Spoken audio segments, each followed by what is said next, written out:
குருடி சரணம். யூடியூப் நண்பர்கள் அனைவருக்கும் அடியேனின் அன்பான வணக்கங்கள். நான் உங்கள் குருமணிகண்டன் பேசுகிறேன், பொள்ளாச்சியில் இருந்து. திருக்கணித பஞ்சாங்கத்தின்படி வரக்கூடிய பங்குனி மாதம் ரிஷபராசி என்பவர்களுக்கு என்ன மாதிரியான பலன்கள் நடக்க காத்திருக்கு அப்படிங்கிற விஷயத்தை இந்த பதிவில் பார்க்க போகிறோம். பாசிட்டிவ் நெகட்டிவ் ரெண்டுமே பார்த்துடலாம். நெகட்டிவ் ஏதாவது இருக்குது அப்படின்னா அதை எப்படி பாசிட்டிவாக மாற்றிக்கிறது, அதற்கான வழிபாட்டு முறைகள் என்ன, அதை எப்படி செய்யணும் அப்படிங்கிற எல்லா விதமான விவரங்களையும் விரிவாக தெளிவாக டீட்டெயில்டாக அந்த பதிவில் பார்த்துடலாம். முதல்ல இந்த மாத துவக்கத்தில் என்ன கிரகநிலைகள் ரிஷபராசிக்கு இருக்குது, மேலும் இந்த மாதத்தில் என்னென்ன கிரகங்கள் பயிற்சி ஆகுது, அந்த கிரக பயிற்சியால் ஏற்படக்கூடிய மாற்றங்கள் என்னென்ன, இதன் அடிப்படையில் தான் இந்த பதிவானது பதிவு செய்யப்படுது. ஸோ அப்படி பார்க்கும்போது இந்த மாத துவக்கத்தில் என்ன கிரகநிலைகள் ரிஷபராசிக்கு இருக்குது அப்படின்னு சொல்லி பார்த்துட்டிங்கன்னா, ராசிக்கு 2ஆம் இடம் அப்படின்னு சொல்லக்கூடிய தனம் வாக்கு குடும்பஸ்தானத்தில் குரு பகவான் அமர்ந்திருக்கக்கூடிய ஒரு சூழ்நிலை. ராசிக்கு 4ஆம் இடமான சுகஸ்தானத்தில் கேது, ராசிக்கு 10ஆம் இடத்துல ராகு, செவ்வாய், புதன். இங்கே புதன் வக்ரமாக இருக்கிறாரு, செவ்வாய் திக்பலமாக இருக்குது. 7ஆம் அதிபதி பலம் பெற்று ராசியை பார்க்கக்கூடிய ஒரு அற்புதமான சூழ்நிலை தான் இருக்குன்னு சொல்லணும். மாத துவக்கத்தில் ராசிக்கு 11ஆம் இடம் அப்படின்னு சொல்லக்கூடிய லாபஸ்தானத்தில் சூரியன், சுக்கிரன், சனி, இந்த 3 கிரகங்களினுடைய அமர்வும் இருக்குது. உங்களுடைய ராசிநாதன் சுக்கிரன் இந்த மாத துவக்கத்தில் உச்ச பலத்தில் இருக்கார், அதுவும் லாபஸ்தானத்தில் உச்சமாக இருக்கார் அப்படிங்கிறது குறிப்பிடத்தக்க விஷயமா நம்ம பார்க்குறோம். ஸோ இதுதான் இந்த மாத துவக்கத்தில் இருக்கக்கூடிய கிரகநிலைகள். மேலும் இந்த மாதத்தில் என்னென்ன கிரகங்கள் பயிற்சி ஆகுது அப்படின்னா, பங்குனி மாதம் 1ஆம் தேதியே சூரியன் உங்களுடைய ராசிக்கு 10ஆம் இடத்துலேருந்து 11ஆம் இடத்துக்கு பயிற்சி ஆகிறார். 11ஆம் இடத்துல சூரியன் இருக்கலாமா அப்படின்னு கேட்டால் தாராளமாக இருக்கலாம். லாபத்தில் சூரியன் இருக்கும்போது ஜாதகத்தில் எந்த விதமான சகல விதமான தோஷங்களையும் நிவர்த்தி செய்யக்கூடிய வல்லமே அந்த சூரியனுக்கு உண்டு அப்படிங்கிறது நம்மளுடைய சாஸ்திரங்கள் சொல்லக்கூடிய ஒரு விஷயம் இருக்குது. அதாவது 11ல் சூரியன் இருந்துருச்சு அப்படின்னாவே ஜாதகத்தில் என்ன தோஷ அமைப்புகள் இருக்குது, செவ்வாய் தோஷம், புத்திர தோஷம், இல்லை பித்திரு தோஷம் இருக்குது, மாத்திரு தோஷம் இருக்குது, கன்னிப்பெண் சாபம் இருக்குது, கன்னிப்பெண் தோஷம், இப்படி எந்த சாப தோஷங்கள் இருந்தாலுமே 11ல் சூரியன் இருக்கிறார் அப்படிங்கிற பட்சத்தில் அது அனைத்துமே இந்த ஜென்மத்தில் சரி செய்யப்பட்டு விடும். அந்த ஆத்மா பூர்ணத்துவம் அடையும் அப்படிங்கிற மாதிரியான அமைப்புகளை சொல்லுது. சுத்தமாக்கிடும், க்ளீனாக நீட்டாக மாற்றிடும், அந்த தோஷங்களை ஒன்றுமே செய்யாது ஜாதகரை அப்படின்ற மாதிரி ஒரு அமைப்பு. இப்போ 11ஆம் இடத்துல சூரியன் கோச்சாரத்தில் அமர்றாரு. சேம் அதே பலன்தான், ஆனால் 1 மாதத்துக்கு மட்டும்தான் அந்த பலன் இருக்கும். ரைட்டு. பங்குனி மாதம் 6ஆம் தேதி, அதாவது மார்ச் மாதம் 20ஆம் தேதி புதன் பகவான் வக்ர நிவர்த்தி அடைகிறாரு. அதே போல் பங்குனி 27 ஏப்ரல் 10ஆம் தேதி புதன் உங்களுடைய ராசிக்கு 10ஆம் இடத்துலேருந்து 11ஆம் இடத்துக்கு பயிற்சி. 2 கூடியவர் 5 கூடியவர் 11ல் அருமையான பிளேஸ்மெண்ட் அது. ரைட். அதே போல் பங்குனி மாதம் 19ஆம் தேதி ஏப்ரல் மாதம் 2ஆம் தேதி உங்களுக்கு செவ்வாயினுடைய நகர்வு இருக்குது. உங்களுடைய ராசிக்கு 10ஆம் இடத்துல இருக்கக்கூடிய செவ்வாய் 11ஆம் இடத்துக்கு பயிற்சி ஆகிறாரு. 11ஆம் இடத்துல லாபத்தில் செவ்வாய் இருக்கலாமான்னு கேட்டால் தாராளமாக இருக்கலாம். பங்குனி 11 அன்னைக்கு சுக்கிர பகவான் ராசிக்கு 11ஆம் இடமான லாபஸ்தானத்திலிருந்து 12ஆம் இடமான விரயஸ்தானத்துக்கு பயிற்சி ஆகிறார், மேஷத்துக்கு. ஸோ அதுதான் இந்த மாத துவக்கத்தில் இருக்கக்கூடிய கிரகநிலைகளும் மேலும் இந்த மாதத்தில் நடக்கக்கூடிய கிரக பயிற்சிகளும். அதனால் என்னென்ன நடக்க போகுது அப்படிங்கிறத நம்ம பார்க்க போகிறோம். முதல்ல ஒவ்வொரு விஷயமா நம்ம பார்க்கலாம். முதல்ல சூரியன் அப்படின்னு சொல்லக்கூடிய கிரகம், அந்த கிரகத்தினுடைய நகர்வு எப்படி இருக்க போகுது, உங்களுக்கு எப்படி செட் ஆகும் அந்த சூரியன் அப்படின்னா, சூரியன் உங்களுடைய ராசிக்கு 4ஆம் அதிபதி, வண்டி வாகனம், வீடு, சொத்து, சொகம், தாயாரை சொல்லக்கூடிய கிரகம் போய் 11ஆம் இடத்துல போய் ஜம்முன்னு உட்காருது. 11ஆம் இடத்துல சூரியன் முழு பலத்தோடு அமரக்கூடிய ஒரு அமைப்புன்னு தான் சொல்லணும். இங்கே புதனுடைய நகர்வு, புதன் குரு பரிவர்த்தனைகள்லாம் சொல்லுது. அது அடுத்த மாதம் தான் அதுக்கு உண்டான வேலைகள் நடக்கும். இப்போ என்ன எதுங்கிறத பார்க்கலாம் இப்போ. ரைட். அப்போது இங்கே பாருங்கள், சூரியன் 11ஆம் இடத்துல லாபத்தில் இருக்கார். என்ன சொல்கிறீங்களோ அதை செய்யக்கூடிய எல்லா வல்லமையும் இந்த சூரியன் உங்களுக்கு கொடுத்துருவார். வாய்ப்பேச்சில் வல்லவர் அப்படிங்கிறத விட வாய்ப்பேச்சு செயலாக்கப்படும், உங்களுடைய பேச்சு செயலாக்கப்படும், சொன்னதை காப்பாற்றக்கூடிய நல்ல மனிதர் அப்படிங்கிற ஒரு பெயர் உங்களுக்கு கிடச்சிடும். அவங்க இவர் ஒரு வாக்குறுதி கொடுத்துட்டாருன்னா கண்டிப்பாக நிறைவேற்றிடுவார் அப்படிங்கிற ஒரு நல்ல பேர் கிடச்சிடும். பேச்சில் வல்லவர்கள் என்னென்னா, நம்ம டெவலப்மெண்ட் ஆகிட்டே போகிறதுக்கு ஒன்று என்ன வழியோ அதையெல்லாம் தேடி ஓடிட்டே இருப்போம். தந்தையை அதனால் டாமினேட் பண்ணுவோம். தந்தையினுடைய வளர்ச்சி பாதிக்கப்படுது. சூரியன் 11ஆம் இடத்தில் இருக்கும்போது தந்தைக்கு வளர்ச்சி பாதிக்கப்படுகிறது. தந்தைக்கு உடல்நல தொந்தரவுகள் இருந்தால் தொந்தரவுகள் அதிகமாகிறத சொல்லுது. ஸோ அப்போ தந்தையினுடைய உடல் ஆரோக்கியத்தில் கொஞ்சம் கவனம் வேணும் அப்படிங்கிறத சொல்லுது. யாரை பற்றியும் எதை பற்றியும் எந்த சூழ்நிலையும் நம்ம கவலைப்பட மாட்டோம். விடாமுயற்சி கண்டிப்பாக ஒரு நாள் நல்ல வெற்றியை கொடுக்கும் அப்படிங்கிறத ஆணித்தனமாக நம்புவோம் இல்லையா?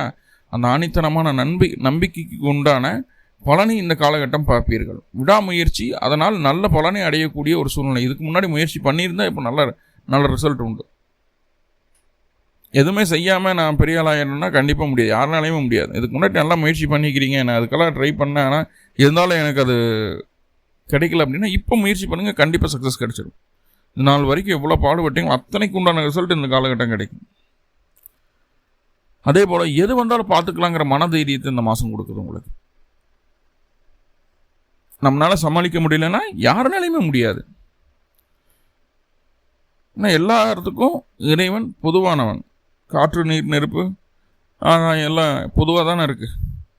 அதுபோல் இறைவன் எல்லாத்துக்கும் பொதுவானவன், எல்லாத்துக்கும் ஒரே மாதிரியான சக்தியை கொடுத்துருக்காரு. மற்றவங்களுக்கு சில விஷயங்கள் அவங்களால சமாளிக்க முடியுதுன்னா நம்மளாலே அது முடியும் அப்படிங்கிற ஆள் மனதில் தைரியம், மனதைரியத்தை அதிகப்படுத்தக்கூடிய ஒரு மாதமாக இது மாறுகிறது. நல்ல நண்பர்களாறு தீய நண்பர்களாறு அப்படிங்கிறது இந்த காலகட்டம் காட்டி கொடுத்துரும். நல்ல நண்பர்களினுடைய ஆதரவும் பூர்ணமாக கிடைக்கக்கூடிய ஒரு சூழலை சொல்கிறது. நண்பர்கள் மூலமாக தேவையான நேரத்தில் தேவையான இடத்தில் உதவிகளும் அதே போல் நண்பர்கள் ஆதரவும் பெருகக்கூடிய ஒரு சூழ்நிலையை இந்த காலகட்டம் சொல்கிறது. உங்களுடைய திறமைக்கான அங்கீகாரம், உங்களுடைய முழு திறமைக்கான அங்கீகாரத்தை இந்த மாதம் நீங்கள் பெற்றுக்கொள்வீர்கள். உங்கள்கிட்ட எவ்வளோ பொட்டன்சி இருக்கோ அந்த பொட்டன்சி எல்லாத்தையும் யூஸ் பண்ணுறதுக்கு உண்டான ஒரு சோர்ஸ், ஒரு பிளேஸ் கிடைக்கும், ஒரு சுச்சுவேஷன் அமையும். அதை சரியாக கிராப் பண்ணி உங்களோட திறமை என்ன ஏது, உங்களால் எவ்வளவு சாதிக்க முடியும் அப்படிங்கிறத இந்த மாதம் செய்து காட்டிடுவீங்க. கூட இருக்கிறவங்க எதிரிகளாக இருந்தால் கூட உங்களை மதிக்கிற அளவுக்கு உங்களுடைய செயல்பாடு மாறிடுது. அரசியல் இருக்கக்கூடிய நபர்கள், அரசு சம்பந்தமான விஷயங்களில் செயல்படக்கூடிய நபர்களுக்கு கண்டிப்பாக இந்த காலகட்டம் ஒரு நல்ல பேர், புகழ், அந்தஸ்து, மதிப்பு, மரியாதை உயரக்கூடிய ஒரு சூழ்நிலையை சொல்கிறது. நம்மளுக்கு மேலே இருக்கக்கூடிய அதிகாரிகள் நம்மளுக்கு மரியாதை வைக்கிற மாதிரி நம்ம சில விஷயங்களை செய்வோம். அதே போல் ப்ரொமோஷன் கிடைக்கிறது, நம்மளுடைய திறமையை மையப்படுத்தி அடுத்த லெவலுக்கு உங்களை கொண்டு போகிறது, அந்த மாதிரி விஷயங்கள் எல்லாமே இந்த காலகட்டம் நடக்கும். எக்கனாமிக்கலாக நீங்கள் டெவலப் ஆகிறதுக்கு என்னென்ன வேலையோ, ஒரு ப்ரொமோஷனோ, மற்ற ஒரு இன்வெஸ்ட்மெண்ட்டோ, எல்லாமே ஒரு இன்வெஸ்ட்மெண்ட் பண்ணுறதுக்கு ஒரு அற்புதமான காலகட்டம் இது. உங்களுடைய சுயஜாதகத்தில் சூரியனுடைய தசாபுத்தி அந்தர்கள் நடந்துட்டு இருந்ததுன்னா கண்டிப்பாக இந்த காலகட்டம் நான் சொன்னாலும் சொல்லனாலும் இன்வெஸ்ட்மெண்ட் பண்ணிடுவீங்க. ஸோ இன்வெஸ்ட்மெண்ட்டுக்கு சரியான காலகட்டம். அதனால் நல்ல லாபமும் உண்டு, துணிஞ்சு போடலாம். அதே போல் எதிரிகளை ஜெயிக்கக்கூடிய வல்லமை இருக்கும். யாருக்கும் கைகட்டி நிற்கணும் அப்படிங்கிற எண்ணம் இருக்காது, துணிஞ்சு செயல்படுவீங்க. அந்த துணிச்சல், நல்ல ஒரு திடமான மன எண்ணம், திடமான நம்பிக்கை உங்களுக்கு மிகப்பெரிய ஒரு வெற்றியை தரக்கூடிய ஒரு அமைப்பாக மாறிவிடுகிறது. இப்போ 4ஆம் அதிபதி அப்படின்னு சொல்லக்கூடிய கிரகம் 11ஆம் இடத்துல இருக்குன்னா தாய்வழி உறவுகள் மூலமாக லாபம் உண்டு. உறவுகள், கூட்டாளிகள், அதாவது அங்காளி பங்காளின்னு சொல்லுவாங்க இல்லையா, அவர்களால் உங்களுக்கு தேவையான உதவிகளும் தேவையான ஆதரவும் கிடைக்கக்கூடிய ஒரு சூழ்நிலையை சொல்கிறது. அதே போல் 4ஆம் அதிபதி 11 போய் அமர்ந்தாச்சு அப்படின்னா வெளியில் சொல்ல முடியாத நோய் ஆல்ரெடி இருக்குது, அதை அனுபவப்பட்டுருக்கீங்க அப்படின்னா அதனுடைய வீரியம் சற்று அதிகரிக்கிறதுக்கு உண்டான வாய்ப்புகளை சொல்லுது. படிப்புக்கு உண்டான ஒரு அங்கீகாரம் சற்று மறுக்கப்படுவது போல் ஒரு உணர்வை இந்த காலகட்டம் நம்மளுக்கு கொடுச்சிடும். சார் நானே எல்லா விஷயமும் படித்து தான் சார் வந்திருக்கேன், எக்ஸாம்ஸில் நல்லா தான் பர்ஃபார்ம் பண்ணியிருக்கேன், ஆனால் மார்க் மட்டும் எனக்கு கம்மியாகிடுச்சு சார் அப்படின்ற மாதிரி நம்மளுடைய படிப்பிற்குண்டான அங்கீகாரம் கொஞ்சம் சற்று மறுக்கப்படுவதற்குண்டான ஒரு சூழ்நிலைகளை ஏற்படுத்துது. ஆனால் யாரை பற்றியும் எதை பற்றியும் கவலைப்பட மாட்டீங்க. சுதந்திரமாக செயல்படுறதுக்கு என்ன வழி அப்படிங்கிறது பார்ப்பீங்க. சுதந்திரமாக செயல்படுவீங்க. இந்த மாதம் யாரோட அட்வைஸும் இந்த காலகட்டம் தேவையில்லை. நீங்கள் எடுக்கக்கூடிய முடிவே மிகச்சரியான முடிவாக இருக்கும் இந்த காலகட்டம். அதற்கு காரணம் முன்னாட்களில் செய்த நேர்மையான செயல்பாடுகளும் ஜீவகாருண்யத்தோடு நடந்து கொண்ட ஒரு நல்ல மனிதாபிமானம் தான் சொல்லணும். கெட்ட எண்ணங்கள் மனசுலேருந்து வெளியேறக்கூடிய ஒரு சூழ்நிலையை சொல்கிறது. இப்போ நம்ம டெவலப் ஆகணுங்கிறது ரொம்ப முக்கியம். ஆனால் நம்மக்கிட்ட இந்த காலகட்டம் சாமி எனக்கு இவ்வளோ கஷ்டமாக இருக்குது, எனக்கு எதாவது ஹெல்ப் பண்ணுங்கள், ஏதாவது ஒரு விஷயம் உதவின்னு நம்மக்கிட்ட வந்துட்டு நின்றுட்டாங்க. அந்த உதவி கேட்கக்கூடிய நபர் உண்மையாகவே அவர் தகுதியானதா அப்படின்னு நீங்கள் யோசிப்பீங்க. கேட்குறாங்கன்னா உண்மையாக அவங்க சிரமப்படுறாங்களா, இவங்களுக்கு ஹெல்ப் பண்ணால் கண்டிப்பாக அந்த அவங்களோட லைஃப் சேஞ்ச் ஆகுமா, ஏதோ ஒரு வகையில் அவங்களுக்கு ஒரு நன்மை நடக்குமா அப்படின்னு யோசிச்சு பார்ப்பீங்க. யோசிச்சு பார்த்துட்டு நடக்குங்கிற பட்சத்தில் அவங்க நினைக்கிறத விட அதிகமாக செய்யக்கூடிய ஒரு மனநிலைமை தான் அந்த காலகட்டம் உங்களுக்கு இருக்கும். அந்தளவுக்கு தெய்வம் உங்களுக்கு வருமானத்தையும் கொடுத்துரும் அந்த காலகட்டம். பயப்பட வேண்டாம். என்ன இந்த காலகட்டம் அந்த கிரானிக் டிசீஸ் இருக்கக்கூடிய ரிஷபராசி நண்பர்களுக்கு கொஞ்சம் தொந்தரவு. அதே நேரத்தில் தாயாருக்கு உடல்நல தொந்தரவுகள் வருவதற்கு வாய்ப்புகள் ரொம்ப ரொம்ப ரொம்ப அதிகம். முக்கியமாக அந்த மோஷன் ட்ரபிளோ, ஃபுட் பாய்சன் ஆகிறதோ, கைகால் மூட்டு வலிகள் வர்றது, ப்ரீத்திங் இஷ்யூஸ் வர்றது, இந்த மாதிரி விஷயங்களெல்லாம் வந்து தாயாருக்கு வர்றதுக்கு வாய்ப்புகள் உண்டு. முக்கியமாக சொல்லப்போனால் இந்த காலகட்டம் வீடு நிலம் வாங்க விற்க பிடிக்க இந்த மாதிரி விஷயங்கள் ஆகாது. அதே போல் வாகனங்களும் வாங்க விற்க பிடிக்க, வாகனங்களுக்கு மேஜராக சர்வீஸ் பண்ணுற மாதிரியான ஒரு சூழ்நிலை இருந்ததுன்னா அதை மேஜராக சர்வீஸ் பண்ணுறது பிடிக்கிறது, இந்த மாதிரி விஷயங்கள் எதுவுமே செய்யாமல் இருப்பது நல்லது அப்படிங்கிறத சொல்லுது. அதே நேரத்தில் பார்த்துட்டிங்கன்னா உங்களுக்கு 4ஆம் அதிபதி 11 இருக்கிறதுனால வாகனத்தில் தனியாக தொலைதூர பயணங்களை மேற்கொள்வதை கூட தவிர்த்து கொள்ள வேண்டும் பங்குனி மாதத்தில். ஸோ ஏப்ரல் மிட்டு வரைக்கும் தனியாக பயணிக்கிறது அப்படிங்கிறது வேண்டாம். சித்திரக்கனி வந்ததுக்கப்புறம் அப்புறம் பார்த்துக்கிடலாம். இப்போ தனியாக இண்டிவிஜுவலான பயணங்கள் தவிர்த்து கொள்ள வேண்டும் அப்படிங்கிறத தெளிவாக புரிஞ்சுக்குவாங்க. மற்றபடி சூரியன் அப்படிங்கிறது, சார் உங்களுக்கு எங்கெங்கெல்லாம் நீங்கள் வீக்காக இருக்கீங்களோ அங்கே அந்த வீக்னஸ் எல்லாம் இந்த மாதம் உங்களுக்கு வீக்னஸை பூரா பாசிட்டிவாக மாற்றிடும். உங்களோட மைனஸை பூரா பாசிட்டிவாக மாற்றிடும். குறிப்பு என்னென்னா, உங்களுடைய சுயஜாதகத்தில் சூரியனுடைய தசாபுத்தி அந்தரம் நடக்கணும், அல்லது சூரிய நட்சத்திரமான கிருத்திகை உத்திரம் உத்திராடத்தில் நின்று தசாபுத்தி நடத்திருக்கக்கூடிய கிரகமாக இருந்தது உங்களுடைய சுயஜாதகத்தில் அப்படின்னா கண்டிப்பாக அந்த மாதத்தை வரக்கூடிய நாட்களை நீங்கள் மறக்கவே மாட்டீங்க. அந்த அளவுக்கு நல்ல விஷயங்கள் நடக்க காத்திருக்கு. உங்களுடைய அனைத்து தோல்விகளுக்கும் வெற்றி வாய்ப்பை ஏற்படுத்தி தரக்கூடிய ஒரு அற்புதமான பிளேஸ்மெண்ட்டில் சூரியன் வந்து உட்கார்ந்துருக்காரு. ரொம்ப நல்ல விஷயம், ரொம்ப ரொம்ப நல்ல விஷயம். ஸோ அதை சரியாக பயன்படுத்திக்க வேண்டிய பொறுப்பு நம்மகிட்ட இருக்குது அப்படிங்கிறத மட்டும் புரிஞ்சுக்கங்க. அடுத்ததாக பார்த்துட்டிங்கன்னா பங்குனி 6ஆம் தேதி, அதாவது மார்ச் 20ஆம் தேதி புதன் வக்ர நிவர்த்தி அடையுது. 2-5க்கு அதிபதி, 2-5க்கு அதிபதி அவர். 5ஆம் அதிபதி அப்படின்னு சொல்லக்கூடிய கிரகம் 10ஆம் இடத்துல வக்ரம் பெற்றிருந்தார் ராகு கூட. இப்போ விருப்பங்களை வெளியில் சொல்லக்கூடாது, திட்டங்களை வெளியில் சொல்லக்கூடாது, அப்படின்னா தான் சக்ஸஸ் ஆகும் அப்படிங்கிற விஷயங்கள் நிறைய பார்த்துருந்துருப்போம். 5ஆம் அதிபதி 10ல் இருந்து கவர்மெண்ட் ரிலேட்டடான விஷயங்களுக்கு எங்கே போனீங்கன்னா அது உங்களுக்கு சக்ஸஸ் கொடுத்துரும். எப்போன்னா மார்ச் 20லிருந்து ஏப்ரல் 10 வரைக்கும் கிட்டத்தட்ட அந்த 20 நாட்கள் கவர்மெண்ட் ரிலேட்டடாக எந்த காரியமாக இருந்தாலும் சரி, ஒரு லோன் போகிறது, மற்ற விஷயம் எதுனாலும் சரி, கவர்மெண்ட் ரிலேட்டடாக ஏதாவது அப்ரோச் பண்ணணும்னு நினச்சிங்கன்னா ரிஷபராசிக்கு இந்த காலகட்டம் பண்ணிக்கலாம். ஒரு லோன் போகிறது கூட செய்யலாம், ஒரு ரேஷன் கார்டு அப்ளை பண்ணுறதா இருக்கட்டும், ஒரு பேன் கார்டு, ஒரு ஆதார் கார்டு, இல்லை பேங்க் ரிலேட்டடான அதோட விஷயங்கள், ஒரு அதுக்காக ஒரு விஷயம் பார்த்துட்டு இருக்கிறீங்க, இல்லை கவர்மெண்ட்டுக்கு வேலைக்காக ட்ரை பண்ணிகிட்ருக்கீங்க, அரசு சம்மந்தப்பட்ட எந்த ஒரு துறையில் எதுனாலும் சரி, ஒரு மானியத்துக்காக முயற்சி பண்ணிகிட்ருக்கிறீங்க, போனஃபைட் வாங்கணும்னு நினைக்கிறீங்க, எதுனாலும் சரி, மார்ச் மாதம் 20ஆம் தேதியிலேருந்து ஏப்ரல் 10ஆம் தேதி வரைக்கும் சூப்பராக இருக்குது சூழல். அந்த டைமை சரியாக பயன்படுத்திக்கங்க. அரசாங்கமே உங்களுக்கு இறங்கி வந்து உதவி செய்யக்கூடிய ஒரு சூழ்நிலை சொல்லுகிறது.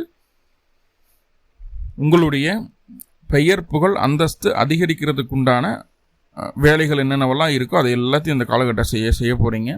எப்படி செய்வீங்கன்னா, ரொம்ப மெனக்கெட்டு ரொம்ப கஷ்டப்பட்டெல்லாம் செய்ய மாட்டீங்க. ரொம்ப லைட்டாக அப்படி ஸ்மூத்தாக இருக்கிற விஷயங்கள், இருக்கிற சூழ்நிலைகளை சரியாக புரிஞ்சுக்கிட்டு அதுக்கு தகுந்த மாதிரி சின்ன சின்ன விஷயங்களை செய்து அதை அப்படியே மேலோட்டமாக கொண்டு போயிடுவீங்க அப்படிங்கிறது தான் சொல்லுதே தவிர பெரிய லெவலில் உங்களுக்கு காட்டலை. ஸோ அதனால் வந்து ரொம்ப ரிஸ்க் இல்லாமல் ஈஸியாக அச்சீவ் பண்ணக்கூடிய ஒரு அற்புதமான சூழ்நிலையை தான் சொல்லுது. தெய்வத்தின் மீது பற்றுதல் அதிகரிக்கும்.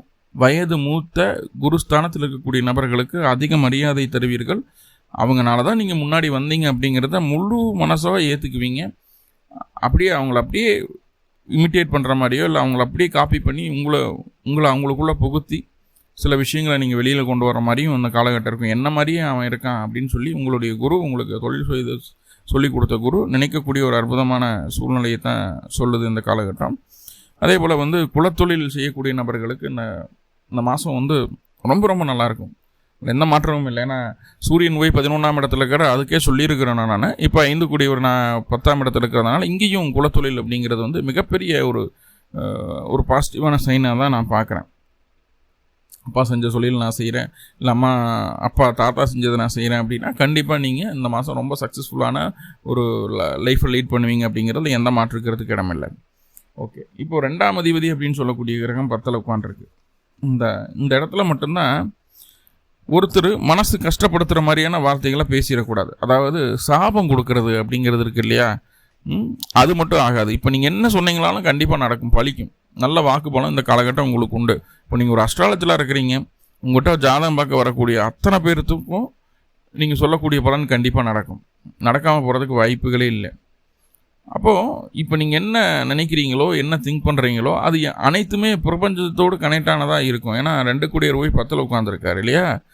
ஸோ அது ரொம்ப நல்ல விஷயம். மற்றவர்களுக்கு அறிவுரை சொல்லக்கூடிய அளவுக்கு உங்களுடைய அறிவை கூர்மையாக்கி கொள்ளக்கூடிய ஒரு அற்புதமான காலகட்டம் அப்படின்னே சொல்லிடுவேன்.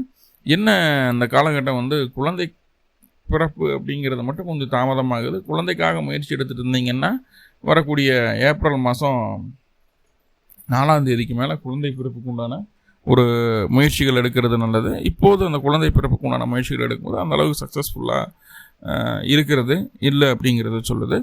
அதே போல் உங்களுக்கு குழந்தைக்காக மருத்துவ செலவுகள் சற்று வருவதற்குண்டான ஒரு வாய்ப்புகளை சொல்கிறது.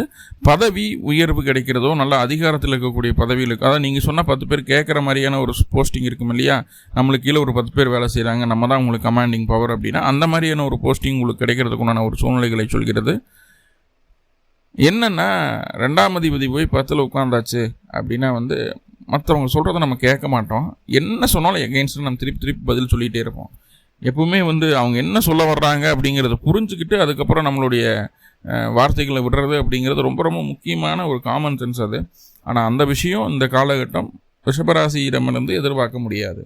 என்னென்னா அவங்க சொல்கிறதுக்கு முன்னாடியே அவங்களுடைய கருத்தை வெளிப்படுத்துறதுக்கு முன்னாடி நம்ம குறுக்க பேசிடுவோம், அவங்க பேசுறதுக்கே விட மாட்டோம். அதே போல் அதை தாண்டி நம்மளுக்கு எதாவது எக்ஸ்பிளைன் பண்ணி நம்மளை புரிய வச்சு நம்மளுக்குள்ளே அவங்களுடைய சிந்தனைகளை செலுத்தினாலுமே ஃபைனலாக நம்ம சொல்கிறத அவங்க கேட்குற மாதிரி இருந்தால் நம்ம அவங்க கூட இருக்கலாம், இல்லைன்னா நம்ம வாட்டுக்கு நம்ம வேலையை பார்த்துட்டு போகலாம் அப்படின்னு சொல்லி உங்களுடைய இதை மட்டும்தான் ஃபோக்கஸ் பண்ணுவீங்க. ஸோ மற்றவர்கள் சொல்லக்கூடிய விஷயங்களில் நன்மை எது தீமை எது அப்படிங்கிறத பொறுமையாக கேட்டு முடிவெடுக்கிறது அப்படிங்கிறது ரொம்ப முக்கியமான விஷயமா இருக்குது. என்னென்னா இந்த காலகட்டம் கிடைக்கக்கூடிய அட்வைஸ் நம்மளுடைய க்ரோத்துக்கான அட்வைஸாக இருக்கும். ஸோ அதை கேட்கணும் அப்படிங்கிறது என்னுடைய தனிப்பட்ட கருத்தாக நான் சொல்கிறேன். அதே நேரத்தில் இந்த நாக்கால் ஜீவனம், வாயால் ஜீவனம்னு சொல்கிறோம் இல்லையா, வக்கீலாக இருக்கிறவங்க, பாடகராக இருக்கிறவங்க, மார்க்கெட்டிங் பீப்புளாக இருக்கிறவங்க, அஸ்ட்ராலஜராக இருக்கிறவங்க, ஒன்ஸ் கன்சல்டண்ட்டாக இருக்கிறவங்க, இந்த மாதிரி தன்னுடைய நாவை பயன்படுத்தி ஜீவனம் செய்யக்கூடிய அத்தனை நபர்களுக்கும் இந்த மாதம் சூப்பராக இருக்கும். எந்த தொந்தரவும் இல்லை கண்டிப்பாக. பங்குனி மாதம் 27ஆம் தேதி, அதாவது ஏப்ரல் மாதம் 10ஆம் தேதி புதன் அப்படின்னு சொல்லக்கூடிய கிரகம் குருவினுடைய நட்சத்திரமான பூரட்டாதி 4ஆம் பாதத்துக்கு, அதாவது மீன ராசிக்கு பயிற்சி ஆகிறாரு. புதன் அங்கே நீச்சம் அப்படின்னு நம்ம சொன்னோம். ஆனால் இங்கே குருவும் புதனும் பரிவர்த்தனை யோகம் ஏற்படுது. பரிவர்த்தனை யோகத்தை பற்றி தனியாக நம்ம ஒரு பதிவாக நம்ம பார்க்கலாம். ரைட். ஸோ இது புதனினுடைய பலனாக இருக்குது. அடுத்ததாக ரொம்ப ரொம்ப முக்கியமான கிரகம், மைனூட்டான கிரகம் சுக்கிரன். உங்களுடைய ராசிக்கு அதிபதி அவர், ரிஷபராசியின் அதிபதி அவர். சுக்கிரன் அப்படின்னு சொல்லக்கூடிய கிரகம் பாருங்கள், உங்களுடைய ராசிக்கு 11ஆம் இடத்துல லாபஸ்தானத்தில் 6ஆம் அதிபதி 11ல். இப்போ 6ஆம் அதிபதி 11ல் இருக்கிறது அப்படிங்கிறது நல்ல விஷயமா சார் அப்படின்னு கேட்டால் கண்டிப்பாக நல்ல விஷயம்தான். எதிரிகள் கூட நண்பர்களாக மாற்றக்கூடிய வல்லமையை அந்த 6ஆம் அதிபதி 11ல் இருக்கும்போது கொடுத்துருது. எவ்வளோ நாளைக்கு அந்த 11ஆம் இடத்துல அந்த சுக்கிர பகவான் இருக்கார் அப்படின்னா பங்குனி மாதம் துவங்கி ஒரு 10 நாளைக்கு தருகிறார். அதுக்கப்புறம் 12ஆம் இடத்துக்கு அந்த சுக்கிரன் பயிற்சி. நீங்களே விரயத்துக்கு காரணமாயிடுவீங்க. அப்போ பங்குனி மாதம் 10ஆம் தேதிக்கு மேலே எந்த அளவுக்கு செலவை கண்ட்ரோலராக பண்ணுறீங்களோ அந்த அளவுக்கு நீங்கள் சித்திரை வைகாசிலாம் ஸ்மூத்தாக நீங்கள் இருந்துக்க முடியும். பங்குனி மாதம் 10ஆம் தேதிக்கு மேலே செலவை உன்னால் கண்ட்ரோல் பண்ண முடியாது. எது வேணும் எது வேண்டாம், எது தேவை எது தேவையில்லைங்கிறத புரிஞ்சு நடந்துக்குங்க. அது உங்களுக்காக செலவு செய்ய மாட்டீங்க. சுக்கிரன் போய் கேதுவனுடைய நட்சத்திரத்துலையும் சுயசாரத்துலையும் இருக்கிறதுனால உங்களுக்காக செலவுகள் செய்ய மாட்டீங்க. கூட இருக்கிறவங்களுக்காக செலவு செஞ்சுட்டு போயிடுவீங்க. ஸோ சூழ்நிலையை பொறுத்து பார்த்துக்கிறது நல்லது. ஒரு குடும்பத்தில் ஒரு சுபகாரியம் நடக்குது, அவங்களுக்காக மை வைக்கிறதோ பிடிக்கிறதோ ஒரு நகை எடுத்து கொடுக்குறதோ அது தேவை செய்யணும்.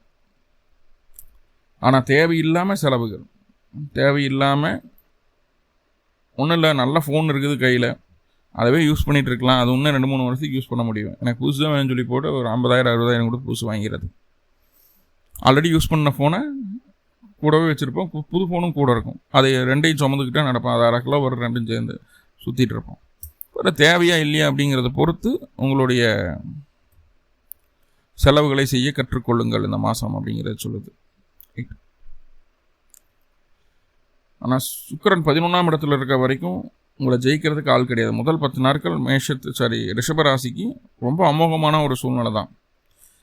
எதை தொட்டாலும் வெற்றி, எதை தொட்டாலும் வெற்றி. யாரும் உங்களுக்கு எகென்ஸ்டாக நிற்க போகிறது கிடையாது. அப்படி எதிரிகளே நின்னாலும் அவர்களை ஜெயிச்சிருவீங்க. எதிரிகளால் லாபம் தான் உண்டாகுமே தவிர அவர்களால் 1% நட்டம் கூட இல்லை இந்த காலகட்டம்.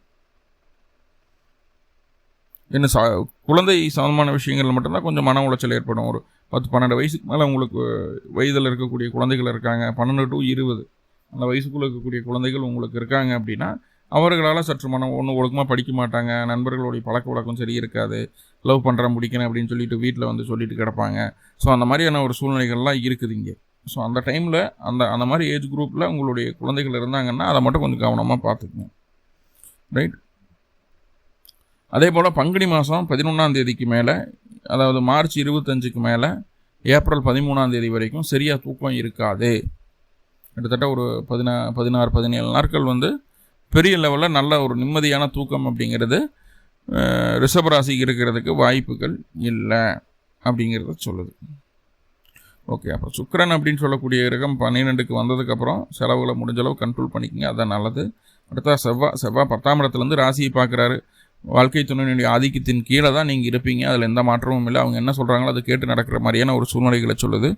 எகெயின் இவர் வந்து பங்குனி 19, அதாவது ஏப்ரல் மாதம் 2ஆம் தேதி உங்களுடைய ராசிக்கு 11ஆம் இடத்துக்கு போகிறாரு. செவ்வாய் 11ஆம் இடத்துல பாருங்கள், 7ஆம் அதிபதி 11 அப்படிங்கும்போது இங்கேயும் உங்களுடைய வாழ்க்கை துணையினுடைய கை ஓங்கி நிற்கிது. அவர்களுக்கு உடல் ரீதியாக இருந்து வந்த தொந்தரவுகள் ரெடியாகுது, கைகால் சுகம் நல்லபடியாக இருக்குது.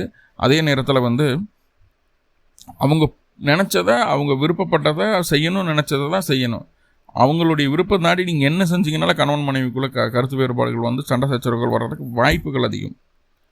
அவங்க சொல்கிறது தவறான விஷயமாகவே இருந்தாலும் சரி, அக்செப்ட் பண்ணிவிட்டு செய்துட்டு போகணும் அப்படிங்கிறத நீங்கள் காங்கிரட்டாக மனசார ஏற்றுக்குங்க, வேறு வழி இல்லை. ஏன்னா ராசி அதிபதி 12 போய் மறைஞ்சிருவார். அப்போ உங்களுடைய ஸ்ட்ரென்த்து கம்மியாகிடுது, வாழ்க்கை துணையினுடைய ஸ்ட்ரென்த்து ரொம்ப அதிகமாகிடுது. அவர்கள் காட்டக்கூடிய வழி இறுதியில் உங்களுக்கு நல்ல வழியாகவே அமையும், அதில் எந்த மாற்றமும் இல்லை. ஆனால் ஸ்டார்டிங்கில் கேட்கணும், காலதாமதம் பண்ணாமல் கேட்கணும். அதுக்காக தான் அந்த வார்த்தையை சொல்லுது. இப்போ செவ்வாய் அப்படின்னு சொல்லக்கூடிய கிரகம் பங்குனி 19ஆம் தேதி அன்னைக்கு, ஏப்ரல் 2ஆம் தேதி அன்னைக்கு ராசிக்கு 10ஆம் இடத்துலேருந்து 11ஆம் இடத்துக்கு பயிற்சி ஆகுது. 11ஆம் இடத்துல இருக்கக்கூடிய செவ்வாய் 2ஆம் இடத்தை பார்க்குது. 2ஆம் இடத்தையும் 5ஆம் இடத்தையும் 6ஆம் இடத்தையும் பார்க்குது. அப்போது என்னென்னா, குழந்தையினுடைய உடல் ஆரோக்கியத்தில் கவனம் அப்படிங்கிறதெல்லாம் தாண்டி உங்களுக்கு கண்ணு சம்பந்தமான பிரச்சனைகள் வந்து போகிறதுக்கு வாய்ப்புகளை சொல்லுது. கண்ணில் தூசி விழுகிறது, துரும்புழுகிறது, இந்த மாதிரி கண்ணு சம்பந்தமான பிரச்சனைகள் வந்து போகிறதுக்கு வாய்ப்புகளை சொல்லுது. அதை கொஞ்சம் கவனமாக பார்த்துக்க வேண்டியதாக இருக்கும். மற்றபடி செவ்வாய் வந்து 11ஆம் இடத்துல இருக்கிறது, 7 கோடி 11 இருக்கிறது, நிறைய வாடிக்கையாளர் அதிகரிப்பாங்க, நிறைய பிஸ்னஸ் நல்லபடியாக நடக்கும், நிறைய கிளைண்ட்ஸ் கிடைப்பாங்க. சொந்த ஊரில் இருக்கிறத விட வெளியில் இருக்கக்கூடிய நபர்களுக்கு நல்ல ஒரு ஆப்பர்ச்சுனிட்டி கிடைக்கும், நல்லா சம்பாதிக்க முடியும்.